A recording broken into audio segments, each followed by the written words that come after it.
It was on the controversial hospital wing of Brixton Prison that Jermaine Alexander was alleged by fellow prisoners to have suffered a severe beating by prison officers dressed in riot gear. The prison officers denied they assaulted Alexander.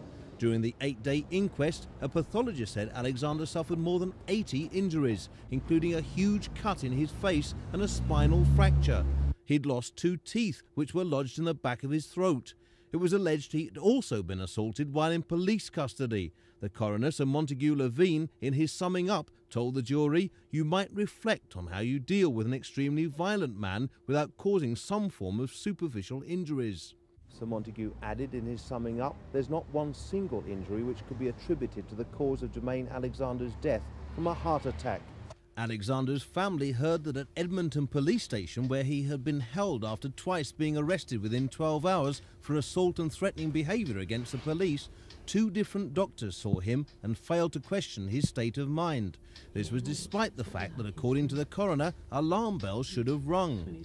Alexander had a long history of mental illness, and this was known by the authorities. Coroner Sir Montague Levine asked the question why Jermaine Alexander, who had a history of mental illness, wasn't sent to hospital. At the time of his 2 arrests in December, there were signs that he was acutely psychiatrically ill. Sir Montague said, "We might ask one stark question. Why was Jermaine Alexander in prison at all?" This is how Alexander's daughter reacted to the verdict. He should never have gone into prison custody in the first place, and they knew he was mentally ill, so he should have been taken straight to hospital. 10 prisoners have died at Brixton Prison over the last 2 years. This is the 4th inquest at which a jury has returned a verdict of death by natural causes aggravated by lack of care on one of them. V. Alexander's solicitor had this to say. "My father was not given the treatment and the care that he needed, either at the police station or at the prison. If such care had been given, we would not be standing here today. We are considering further action that should be taken against those responsible." The coroner called for an immediate inquiry into how inmates with a psychiatric condition are dealt with in prison.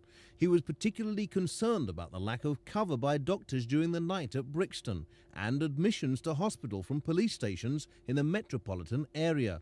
The mental health charity Mind warned tonight that without urgent reforms, more prisoners will suffer from lack of care and appropriate treatment. Mark Wadsworth, Thames News.